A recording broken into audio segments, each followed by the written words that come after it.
is not what you know, it's what you can prove. You know how to cut to the core of me, Baxter. You're so wise. But like a miniature Buddha covered in hair.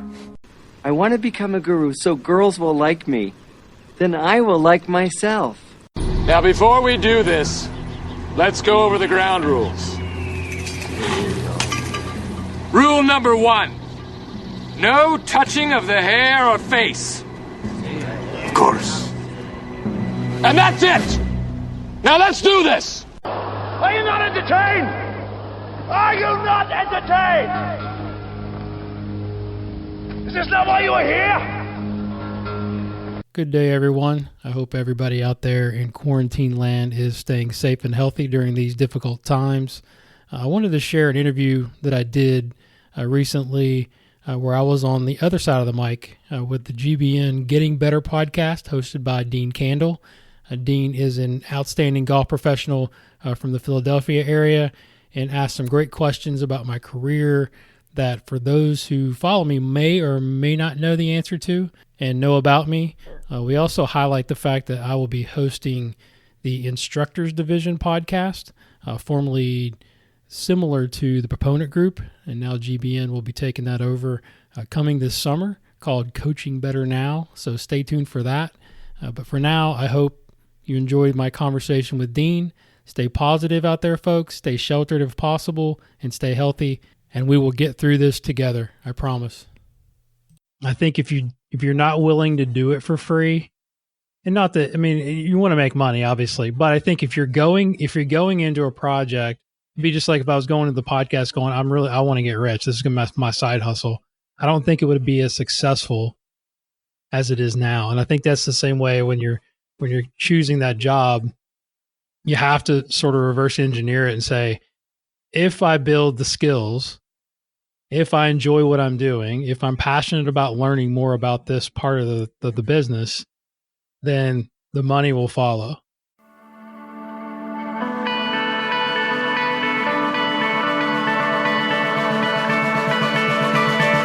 This is the Getting Better Now podcast, presented by the Golf Business Network, the show by golf professionals for golf professionals, profiling experts from inside and outside the golf industry to help you advance your career, make a lasting impact, and achieve your goals. Here's your host, PGA professional from St. David's Golf Club, Dean Kandle.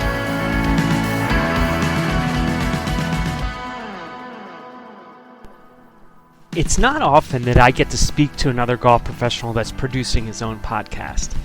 But in this episode, I talk with Jason Sutton, aka the Golf Guru, who is the Director of Instruction at Carmel Country Club in North Carolina and the host of the appropriately titled podcast, The Golf Guru Show.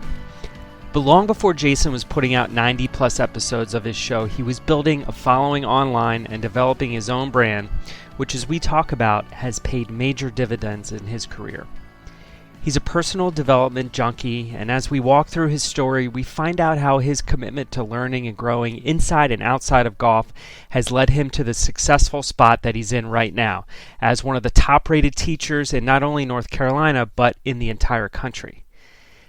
Jason is open about one of the lower points of his career, and I think all of our listeners should tune into that part of the story. It's an invaluable lesson and reminder that many times in order to achieve our goals, we need to experience some failure and then learn from those lessons.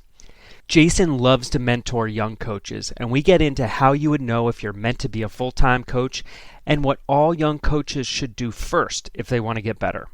So no matter where you are in the industry and what type of golf professional you are, this is a great conversation with a lot of insight. Now, Jason's also going to be the host of the new Coaching Better Now podcast that's a part of the Instructor Division of GBN. So make sure you stay tuned for that. It's going to be a phenomenal show. So we pick up this conversation with Jason and I talking about his podcast, how it started, and what he's learned from it. So here it is, my conversation with Jason Sutton, the Golf Guru. I hope you enjoy it.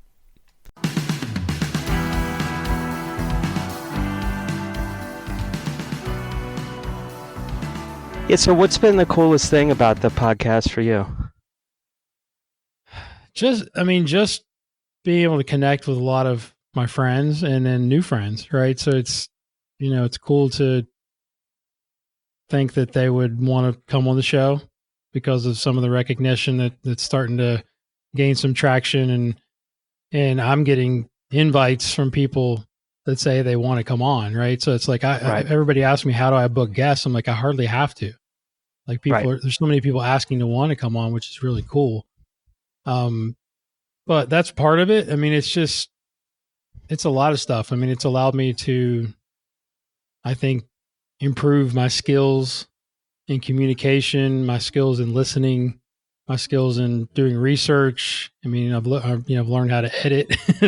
As you know, it's like you start to figure out how to do all this stuff that you didn't have a clue how to do before, and you apply that stuff to your job every day. I mean, it's definitely helped me a lot in being a better coach, and just allowing me to spread information and share teaching information and life information to the masses. I mean, I'm just in awe of how many countries my podcast is being listened to on the daily. You wonder who that guy is in whatever, Indonesia or wherever you might see it, right? And you're like, wow, who is clicking on my podcast? Right. I'm like, apparently I'm really big in China and, like Australia, and like, it's insane to think about it. It wasn't my goal in the beginning, but when you start doing some things and people start recognizing, what's happening, then it just spreads. I think what I've been impressed with just watching your podcast kind of come on the scene, and I mean, I'm a huge podcast guy, but that's how I got into doing this. I was listening to a lot of them, whether they were golf related or not. And I know you're kind of in the same boat. Sure. But what I've been impressed with is your consistency of it and the quantity that you've done, because I think it's easy to get excited about something like this, maybe even have a little bit of success. You book some guests, it's cool. People tell you you're doing a good job. And then life gets in the way, right? And it's tough to keep it going. Sure. I know one thing keeping me going is I made an agreement to do this, but you're on your own, right? So it's just you saying, right? I'm getting paid nothing, and nobody's getting rich doing this. That's for sure. But you're totally on your own. So I mean, you could stop tomorrow and nobody, would really say anything. So yeah. Exactly. What do you think's been the key to that for you? Because I think it applies to so many things in life. I think, you're right. I think it's just my passion for sharing and my passion for, passing information along and just helping other people get better. It's my passion for being a mentor. I mean, if you listen to the podcast, it's very much geared towards younger teaching professionals. So, and it's not just for them, but it's like, you got to have a vision, right? When you start any project, you're like, all right, what's my audience going to be? Who do you want to speak to? But when you get that vibe, I think it just spreads like wildfire, right? Like hopefully you're affecting other people in a positive way. And that's what keeps me going is the comments, the DMs, the messages, the emails, and the phone calls that say, hey, you're doing something great. You're affecting other people, especially the younger generation. And that's really what my goal is. So that's what gets me out of bed in the morning. That's what keeps me up late at night. I mean, after I do a podcast, and mine are quite a bit longer than yours, just by design, I can't wait to edit it and get it out. So oftentimes I'm up till 1 or 2 in the morning and I got to get up at 6 the next day and teach. So it's like, but that's what I like to do. And it's, I can't explain it. It's just something that gets me excited, and I can't wait to book the next guest and talk to the next person and figure out the next best question to ask. I mean, it's just a lot of that kind of keeps me going. How have you tried to get better at asking questions? Is it from listening to other people? Is it something you've consciously tried to get better at? Yeah, absolutely. And it's basically, like you said, listening to other podcasts and listening to interviews, whether it's on TV. I mean, listening to Tim Ferriss or Jordan Harbinger or, other Tom Bilyeu. I mean, how they ask questions, how they structure their shows, how they structure their podcasts, and then making a lot of notes. I have my phone is full of notes and questions. I have a separate file for podcast questions that if something comes across that strikes me as like, oh, that was interesting, then I'll go and write it down and I'll figure out how I can make it into sort of my own. But yeah, it's all of that. I mean, it's basically paying attention and just I'm super.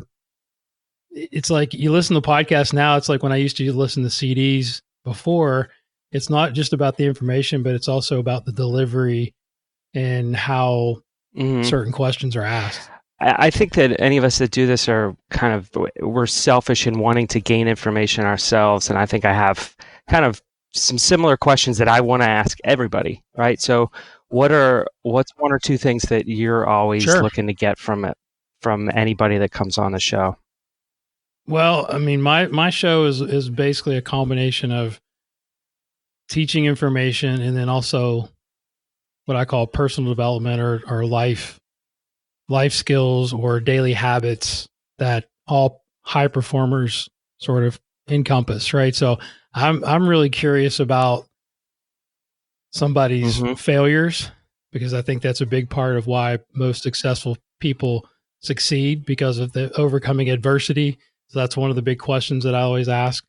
Another question I enjoy is, what do you do when you get overwhelmed or unfocused?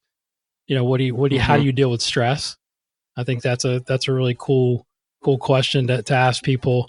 Also, just, your basic questions. Like I'm always asking, what would be your advice to a young teaching professional that's looking to get better? What's that blueprint or what's that roadmap look like? So I always like to give the guest advice or the opportunity to give advice to the young coaches. Yeah. And hold that, because I want you to do that for us when we'll get to that, because I think that's critical too. But okay, sure. But not to cut you off. But it's all that, like it's just all of that. I mean, again, I'm just really curious about what makes people tick. Big question or a big topic that I talk a lot about on my podcast is the difference between IQ versus EQ, right? So it's the information versus the emotional information.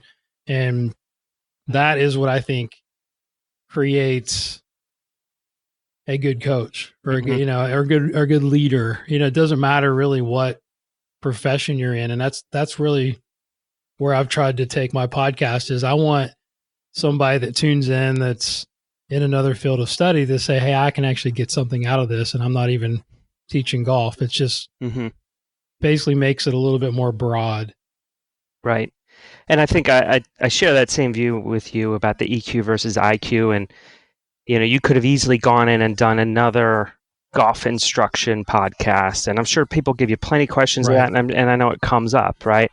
Depending on who you're talking to. But to take it deeper, because you've obviously come to the realization that it's not just about what you know, right? And not as a golf coach, not as a, an everyday traditional golf professional or anything else. It's those other skills that are going to make you successful in the end, right?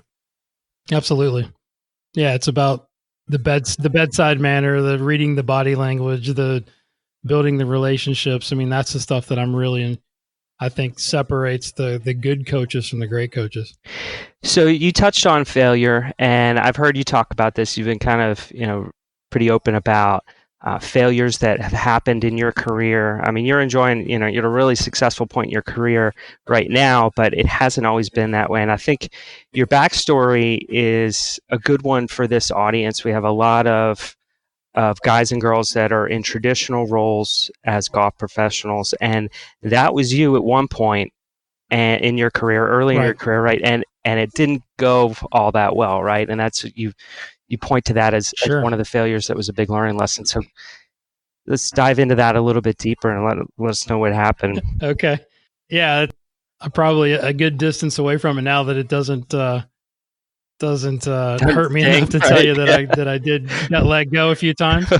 But again, it also tells you that I wasn't in the right place, right? I mean, again, and I get constant questions from young coaches or just young golf professionals to say, what should I do? And I said, you should try to do everything, right? Figure out, you're not going to know what your passion is or what your strengths and weaknesses are or the direction you want to go in unless you try multiple things in the business.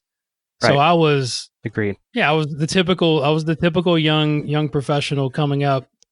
I grew up in West Virginia, and I was got my PGA membership and was an assistant at a couple clubs in West Virginia. Then I moved to Charlotte and got my first head pro opportunity, which was great because that was sort of, that was everybody's goal. Like at that point, we're talking about the late 90s here. Mm-hmm. At that point, director of instruction jobs or full-time teaching jobs were really not that popular. Right. There wasn't Didn't that really many exist. unless you were like working at a, yeah, exactly. They weren't, unless you're working at a golf school or something. Right. So that was sort of the path that we were all sort of, striving to get. So I had made it, and, I'm 28 years old, and now I'm in charge of this massive club in Charlotte, and figured out I had no clue what I was doing. And, did that for a couple of years. Mm-hmm. And, part of it was that, we had quite a bit of turnover at the top of the chain, which I had 3 general managers in 2 years. Right. So that didn't help my cause. So I didn't have a constant mentor. Which Tom Kelly, which is now back in our section, shout out to him, was a great mentor for me. And he's the one that believed in me enough to like promote me from an assistant pro to a head pro. And, I was miserable. I just wasn't, where I needed to be. And I'm a big goal setter. So every year I would sit down. I remember I would write down on an index card everything I wanted to accomplish for the year. And typically 90% of it had to do with instruction. Mm-hmm. and probably 10% of my job was instruction at this point, because I was doing all the other stuff that's involved, which is great. I love merchandising. I enjoyed some of that part of it, but I just really wasn't happy. So when we had our 3rd general manager come in, they sort of cleaned house and said, hey, we're going to give you your severance, and, see you later. Thanks for all you did. So now I was really forced to take a really closer look at, what do I really want to do in my career? And I knew it was teaching, because even people around me were telling me, hey, you've got the passion to teach. I can tell. We talk about teaching all the time. And there was really nobody in my area that was sort of guiding me in that direction. So I said, all right, well, I'm going to find who's teaching in my city, who's the most well-known. And it was Miss Rader, Dana Rader, top 100 teacher, legend in the teaching game. So I was like, well, how do I get an in? So I had a friend of mine that actually had a satellite school at the club that I was formerly a head pro at. Mm-hmm. She had gone to work for her and got me an introduction and said, hey, this guy's I think he's got a lot of potential. I think he loves teaching. He's a good instructor already. So I got an interview, and it worked out, and I got on at the Dana Rader Golf School, which I was there for almost 11 and a half years. And that really changed my whole trajectory of my career, because I was excited. I didn't matter how much I took, like a $30,000 pay cut at that time, Right. But I was so happy because I knew I saw the bigger picture. Yeah. And that's what I tell, young professionals out there now. It's like, if you're really passionate about teaching, go teach for free. Mm-hmm. Like, you got to have that vision to say, I'm going to create value for my club or my organization, and the money will come if you build your skills. So that was sort of my mindset going in, and that really helped sort of, really spur my trajectory. So obviously you found what was right for you, and it wasn't being a head golf professional. But there are a lot of people listening to this podcast that are in that position where, they're in their 20s, their goals to be a head professional. Do you think that if you had to go back and say, well, if Jason had this skill or that skill, things would have gone at least better or turned out differently, or, if only I had known at that point that if I was better at X, I don't mean really the X's and O's, like I was better at budgeting or I was better at running tournaments. Sure. Do you think, youth played a part in that, and that if you were, I might be projecting here, but if there were certain skills that you had, things would have gone a little bit better? Yeah, that's a great question. I would say definitely management skills and leadership. Mm-hmm. I was, if you sort of can picture when I came into the North Stone Club, which is where I was, it was me and another assistant and then a head pro, right? Mm-hmm. So me and the assistant are equals. All of a sudden I get promoted to head professional. Now I'm his boss. Right. Right. And we're both the same age. We're both sort of the same, we've been in the business about the same amount of time. So I had a very difficult time, and this is just me being transparent because I think it's helpful. I had a very difficult time separating leadership from friendship. Yeah. Yeah. Right. So I was trying to, and I'm a people pleaser, which is why I'm probably good at teaching, but I wanted everybody to like me. Right. So I had a very difficult time actually asserting my my boss Mm-hmm. hat to the people underneath me, because I was really afraid of everybody, not liking me or whatever. I didn't have thick enough skin. Now that's youth. Okay. That's immaturity at that point, obviously. But that was the biggest thing. If I would have had a little bit more of the management skill set, I definitely would have probably succeeded much better. Which it's not to be expected that you would have, or any of us would really have that. We don't get formal training in that. And I think all you know is what you would like if you were working there, or what you liked about the people that you worked for. And generally, if you liked Mm-hmm. them as people, maybe you liked working for them. So we take that same mindset to our first management role, I think. Well, I'm just going to be nice to everybody and make sure they like me and everything's going to be fine. And that might work to a certain extent, but when something goes wrong or you have to make tough decisions, that mentality doesn't really hold up over the long term. But I think it's definitely a challenge for any of us when we get in that situation, because again, we haven't had that experience and haven't had the training. But so I appreciate that you admit that as a failure, but I think the lesson of taking that as positive and looking at how it transitioned your career, is really the success story there. So you mentioned, because one of my questions I have for you is, how would somebody know that they should go from a traditional golf professional role to a full-time teaching role? I think there's a lot of young people out there thinking that, especially now with the new PGA track where you can kind of specialize in teaching and coaching.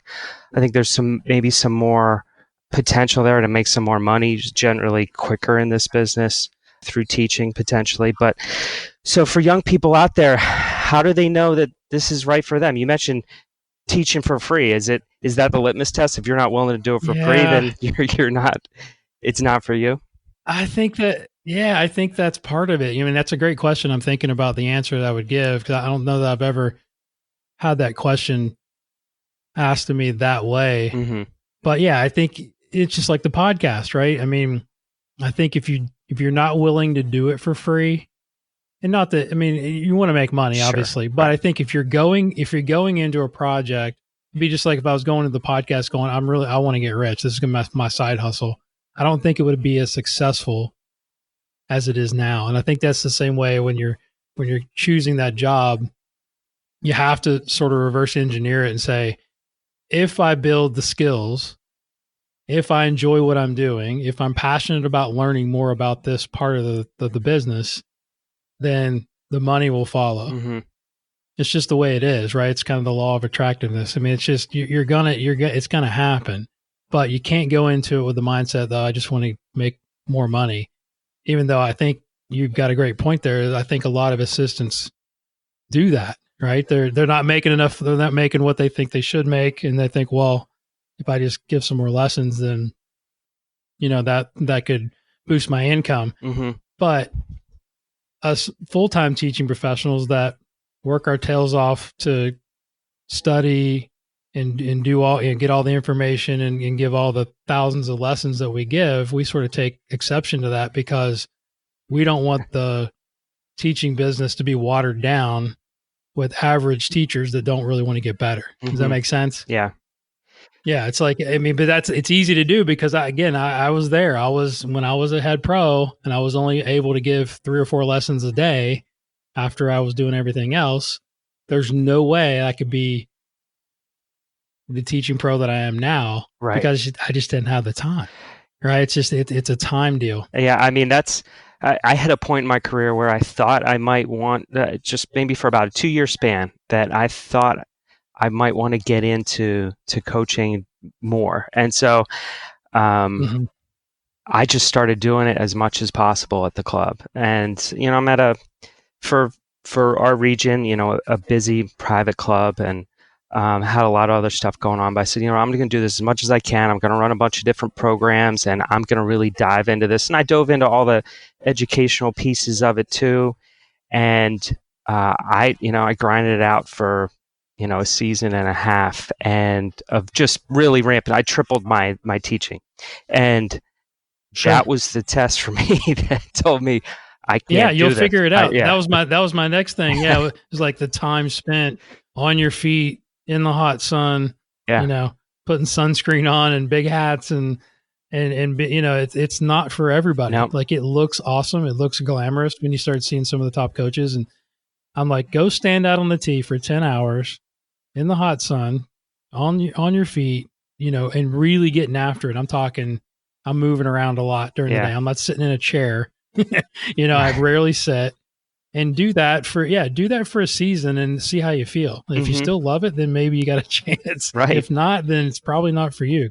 It's not easy. But and I always say to people to that point, so-and-so, the best guy in your section or the best 5 guys in your section, they're probably doing really well, but they're out there for every single one of those dollars that they make, right? You're earning every penny out there. So there's no mailing it in, and cashing a check anyway, right? So not the good ones. Right. Yeah, the guys are really, I take pride in trying to have the same energy, for my 9 o'clock lesson as I do for my 6 o'clock lesson. It's just, and that's not easy. Like I said, it's just, there's a lot that goes into that, but if you can't do that, then it's possibly not your line of work. Mm-hmm.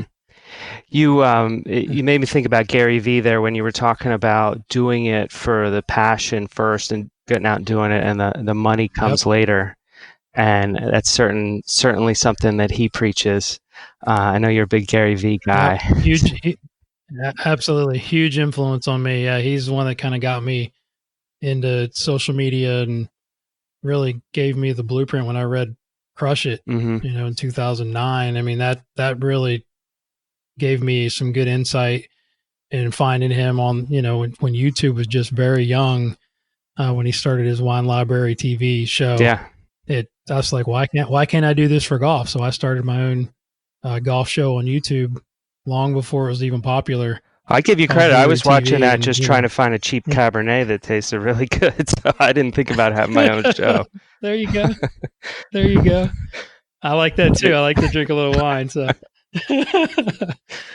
but yeah, that's somebody that I'm not quite sure why I've gotten into listening to Gary Vee, but I can't stop listening to him.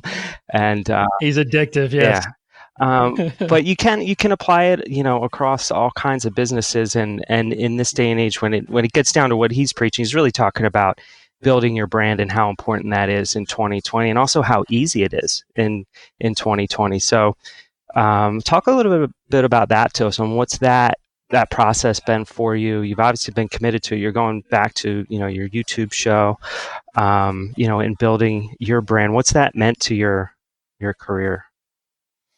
I mean, it's meant a lot. Yeah. I mean, it gave me my nickname. My nickname is the Guru, which started early in my Dana Rader days. One of the teachers started calling me the Guru because at that point, we were still all reading books. I mean, I was reading as many golf books but it was amazing how many other types of books I was reading, and management and leadership. And again, the stuff that I learned from my failures as a head professional, I started trying to fix. I'm like, if this ever comes about again, I'm never going to be in this situation again. I'm going to read everything there is to know about what high performers are doing. So that's how I got the nickname Guru, which became my brand. So now everything's Golf Guru. And then Golf Guru TV was Guru TV was my original YouTube show. So I started that again from Gary Vee, where, I started a blog, which I started doing a ton of writing early in those days, and shooting the videos, which I would put on the blog. and then starting on Twitter and then Facebook. That was sort of what I called the four corners of the four cornerstones of social media at that time. This was way before Instagram and Snapchat. So that's how it started, and everybody was doing it, right? So everybody that was trying to basically get their name out there.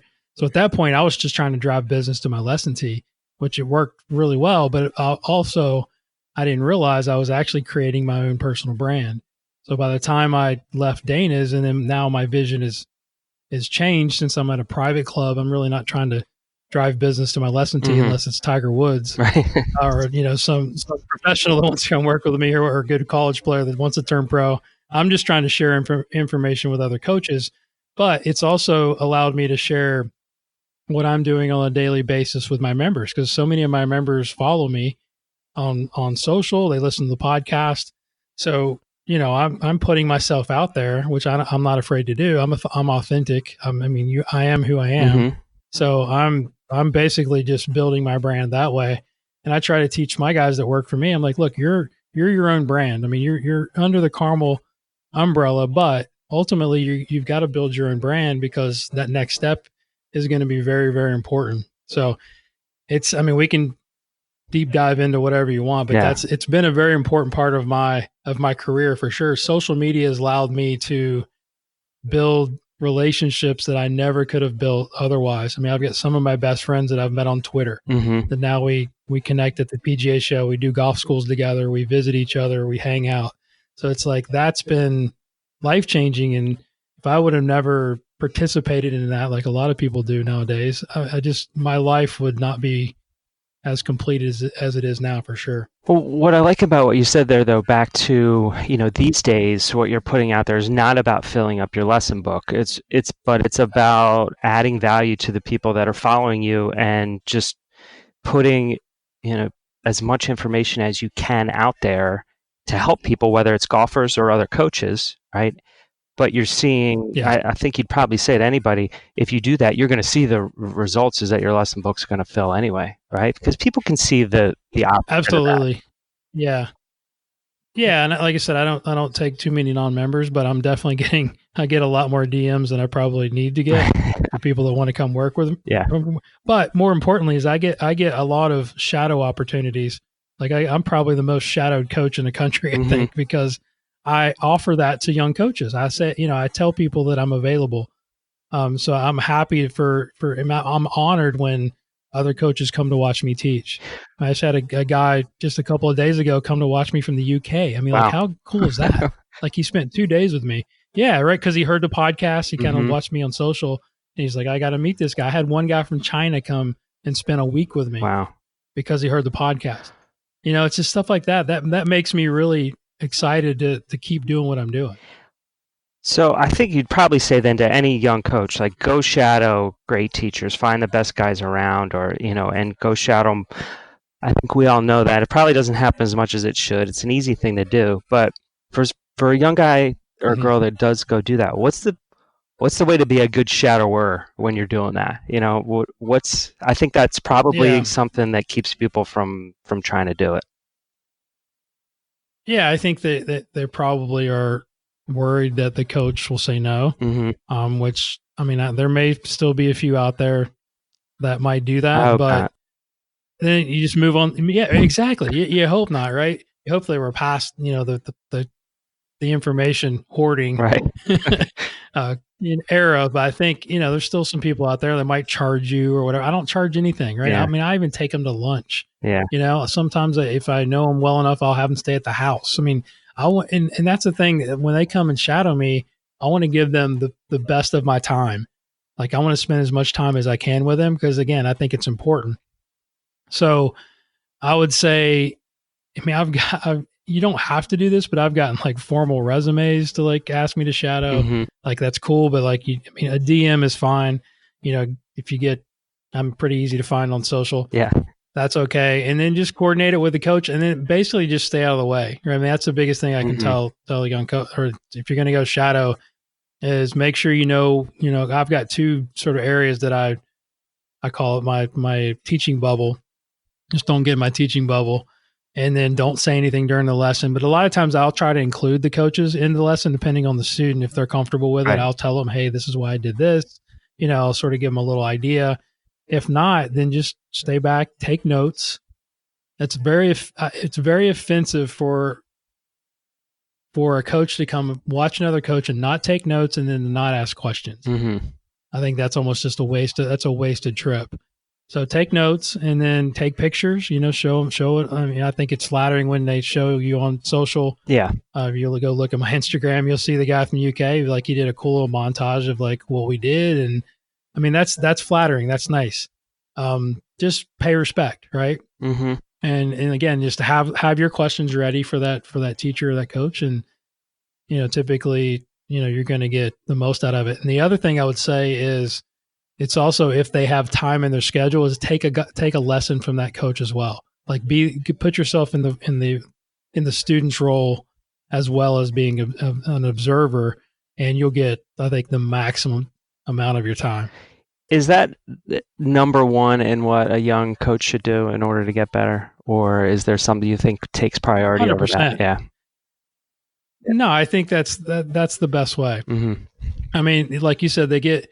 Not that they're lazy, but it's just the internet allows us to really get a lot of information where, I mean, you can watch a lot of my lessons, whether it's on my app or just on my YouTube channel or Instagram or whatever. You can see clips, but there's nothing like being there in person. And then also, being able to sort of talk to the students and seeing how they interact with the students. The EQ stuff is what you miss if you're not there live. Mm-hmm. But yeah, that's the best way to do it. I mean, obviously, there's certifications out there. I mean, I think you can do as many of those as you can as well. Go to seminars, go to coach camp. I used to run the Guru workshop for 6 or 7 years here at the club, and I sort of stopped doing that and started doing smaller collaborations. But now guys are doing certifications at the club, which I've done the last couple of years with like Scott Cowks, and I did a Tyler Farrell certification. I have James Ridyard come every year for short game. I mean, that kind of stuff you can find if you're paying attention. Yeah. That's another way to do it. Plus, you're around other great coaches, because everybody that's really trying to get the information, the guys that are getting after it, they're going to be there. So now you got that networking opportunity in the off hours to talk to them, so you get double the value. And I would probably go as far as to say is that if that doesn't appeal to you, then you're probably not meant to be coaching a lot either then, right? Because exactly. Or at a high level. Right. Yeah. I mean, it depends on how good you want to be, right? Mm-hmm. I mean, I want to be number one. Like, I want to be the best.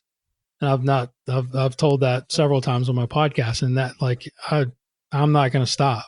I mean, it's just, that's the way it is. But yeah, if you want to be mediocre, then you can just sit back at your club and, do your deal. But in order to get better, you got to get out there, because the information is coming so fast now that it's incredible. And people are sharing it on, whether it's certifications or, like I said, just going to watch people you respect, or go watch somebody that you don't like. Right. Go watch somebody that you don't agree with. And I guarantee you will learn, because you got to figure out somebody that you don't agree with that's really busy. They're obviously mm-hmm. doing something right. Yep. You're going to learn something from that individual, and that's the way you put more tools in your toolbox. Mm-hmm.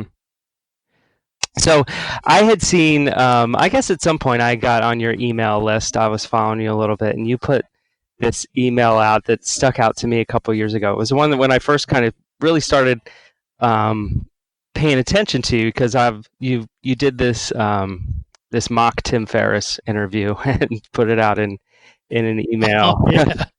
And that was my blog. Yeah. Yeah. And I, at the time, I was a big Tim Ferriss fan. I was reading that same book, Tribe of Mentors, that just come out and everything. But so I was thinking about that today, and I went and dug it out of my email and found it. But there was something in there that you mentioned that I thought was had to ask you about. So you were reading, I don't even know what this book is, but Shackleton's Way, Leadership Lessons. Is that? Oh, yeah. So yeah, about the Antarctic voyage. Mm-hmm. Yeah. So you said there, and I'll quote you from this blog post, that I learned that matching up certain personality types that have a continuous learning gene is way more important than always hiring the most qualified person for your staff. And then also how important it is to equip your team with the necessary tools to succeed.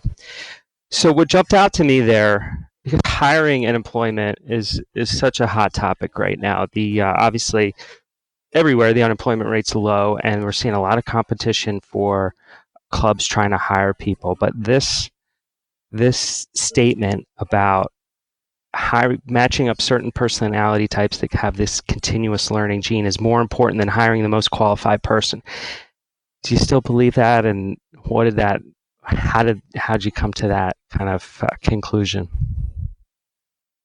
Yeah, that's something that I probably again learned from the failures of hiring probably the wrong assistants when I was a head professional. Is when I hire staff to teach for me, I always basically try to get people that are going to have personality, right? So I'm probably hiring more on the EQ side rather than the IQ side. Mm-hmm. So I want to hire people that are going to have that ability to connect with people, have the people skills, have the, like you said, the continuous learning gene, like that thirst for knowledge. Like I can teach them to teach. I can help them be a better coach. But it's very difficult to give somebody a personality or give somebody a, empathetic attitude or give somebody a servant attitude if they don't already have it. And I think that comes from whatever, their past, their childhood, their parents or whatever their influences are, or the mindset that they're trying to create for their job. So that still sticks with me. Yeah, I think that's great that you brought that back. I forgot I even put that in there, but it's that was such a great book. But I mean, that's an old book, but it still holds true, mm-hmm. right? No matter what part of the business you're in, I think you got to hire people that are going, and loyalty is important as well, right? I mean, I think it's somebody that's going to be loyal to the club and loyal to you as a boss and respect you as a boss and expect the path that you've been on is going to be a lot easier to train. And yeah, because I give my guys a lot of room. I give them a lot of wiggle room. I'm not a micromanager. That's why I hire that. I hire people that are going to be self-motivated, that are going to really want to get after it without me being on them all the time. If I got to tell them to go to a seminar, or I got to tell them to read a book, or I got to tell them to want to do a certification, then they're not the people I should have hired. Mm-hmm. Right. So that's kind of the mindset that I have now. Again, that's just me learning from my mistakes. If I would have known that a long time ago, I probably would have done a little bit better. But still, if I didn't have that failure, I may not be where I am today. Right. So that's the way I look at it, is you learn from those times, and then you hopefully don't make those same mistakes again. But yeah, I think it's much easier to train a good attitude than somebody that comes in with has a lot of accolades and then has a bad attitude. I think that's a problem. And I completely agree. It's hard to hire for EQ because it's hard to really dig in, and really understand what somebody's personality is and what they're going to be like on a daily basis. I think you have a nice advantage on your side from that continuous learning mentality, is somebody can tell you what they've done, what they've read, where they've been, and as it pertains to coaching and maybe beyond. And I think that would be a great question. I would love to start asking people that question about. I've never asked them what their favorite book is or what they've learned, their favorite thing that they've learned outside of golf. But I think maybe I'm just thinking off the top of my head, maybe some questions to ask to try to dig into that. Sure. Because it's telling you something different about that person rather than somebody that just, I want to go work for Jason Sutton so I can go be the director of instruction at blah, blah, blah and make X, right? Right. Mm-hmm. Yeah, exactly. Yeah. They look at it as a stepping stone, which it is, but that's the wrong mentality. Like, you don't go to a job to get something. Right. Right. Or to use that person as a bigger plan. You go because one, you want to create value. You got to do what you got to do at that position first, and then that will lead to bigger things. It's just like working for nothing, right? I mean, it's the same thing. It's the same mentality. Like, I don't know how you teach that. I really don't. I mean, I think it's just something that people get when they understand what's the difference between right and wrong. I mean, it's just that simple. Human nature is human nature, and it's just, you're going to have people on both sides of the fence. But yeah, I had a very difficult time. That was another skill. Going back to your question about the head professional, I was a horrible hirer. Mm-hmm. Like I did not do well. Looking back, I'm like, gosh, I just would have done, because everybody looks awesome in an interview, Right. or the most, you can get fooled in a second in an interview. In there. And then after, couple, yeah, right. There you go. And a couple of months later, you're like, man, what was I thinking? Right. So I don't have the answers to that. I was not very good at it. Well, and again, you didn't have any training, neither did any of us on it. You sit and think of, oh, I went through this interview and this guy asked me that question, so I'm going to ask this guy this question when he comes in interviews with me, right? That's about all we know. But experience is a great teacher, but it'd be nice if we, we got that a little bit sooner, but sometimes that's not the way it is. So. Yep, got a school of hard knocks. That's right. So you're going to be starting a podcast for the Golf Business Network that's kind of going to branch off of Getting Better Now, and with the beginning of the new instructor division of GBN. So there's a new podcast coming out. You're going to be the host. Should we expect, a lot of, same types of topics and everything that's been coming out of your podcast, or any thoughts about what's going to be going on with that when we get that started? Yeah, we're going to call it Coaching Better Now. I guess we'll replace the Getting Better Now, right? I want to make it a little bit different. I think it should be separate from the Golf Guru Show. So I think, definitely I want to always include the technical information, the basics.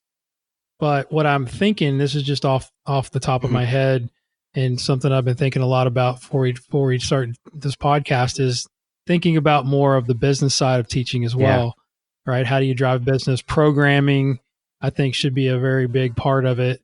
Some of the, what are the programs that we've been successful with? What are the ones that we haven't been? Those are going to be some of the questions that I'm going to ask the guests, because I think that'll be very valuable to, especially, the head pros out there, or the assistant pros out there that are listening, that are teaching in their off times from the shop.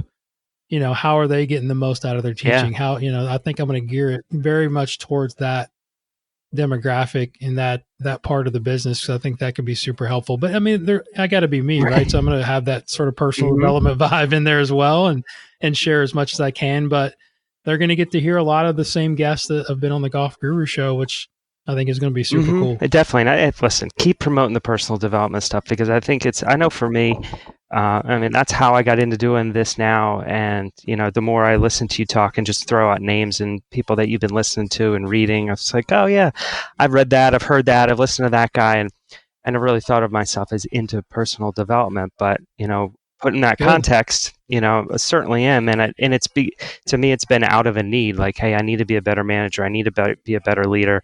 I need to, have more work-life balance. I need to manage my time. Well, the information's all out there, right? We just need to go find it. But I love that idea from a programming standpoint, and being able to listen to, somebody in another state, on the other side of the country, that ran a great program where they killed it. Their members loved it. The people doing it made some great money on it, and you can run that at your club. I think that's invaluable, going along that lines, and also learning more about the business of teaching, because you've obviously been doing it, been successful at it, doing it at a high level. So you got a lot to get out there to all of us. So that's going to be cool. I'm looking forward to hearing that. I think that's going to be an awesome part of the new instructor division. So glad you're on board with that. We're all looking forward to it. Thank you. Yeah, I think it's important, regardless if you're a head professional or an assistant professional, that you keep your instruction at a level that you're going to be proud of, right? And that's going to only create more value for you at your club, and then for you at your future jobs or future opportunities that you're going to have as you step up the ladder. It just, another skill set can't be, bad for your employment opportunities and your career path. Right, because almost no matter what, unless you get into the GM side of things, you're still a PGA professional, and people generally at any job you're going to be at would expect you can go out and give them a great golf lesson, right? That's what Joe golfer thinks, that you're able to do that. So Yeah, you're the expert, so you gotta. I think you should be trained up to be adequate at that for sure. So for anybody out there that hasn't listened to the Golf Guru show, there's how many episodes you have out there? I think, you're way up there. 93 or 4 or something like that. Yeah, I'm getting close to 100. I've been doing it less than 2 years. You've been cranking them out, and they're long too. So it's not like they're not 15 minutes out of clip or anything. So by design, I like to have mine at least an hour and a half to sometimes almost 3 hours, because it's like when you get into these things, and this being a host, is it takes about, after you get through the backstory and everything else, it's like it takes that much time to kind of get your guests relaxed to where they start really giving you the good stuff. So, and it just, I always say hang around for the next hour, because that's really when the good stuff comes out. And that's when the personal development and the life stuff comes out. And I think that's just super interesting. So yeah, I say if the content is good, people will hang around. And I listen to Tim Ferriss. He's or Jim or 2 hours, 2.5 hours. Joe Rogan sometimes are really long. Right. You just keep, chunking it every time you're in the car, or when you got a little bit of free time, you're going to listen to it if it's interesting. Mm-hmm. No doubt. And you've had some awesome guests on. So if anybody hasn't been listening to that, tune into the Golf Guru show, and pretty soon we're going to have the Coaching Better Now coming out with the Golf Guru. So we're looking forward to that. So thank you for your time coming on here. This was a good conversation. Hopefully everybody got some good stuff for all of our head pros, assistant pros out there, our teaching pros. Jason up on his Instagram, YouTube, everywhere. And he said you can DM him and go down and watch him teach too. So that's right. Yeah, come on. All right. At Golf Guru TV, I'm not hard to find. Thank you so much for having me on, Dean. And keep doing what you're doing, man. You're a fantastic host. I appreciate it. We'll do it again. Thanks. Appreciate it. This was the Getting Better Now podcast, presented by the Golf Business Network. Head over to iTunes to subscribe so you don't miss an episode, and be sure to rate and review while you're there. For more information, go to golfbusinessnetwork.com.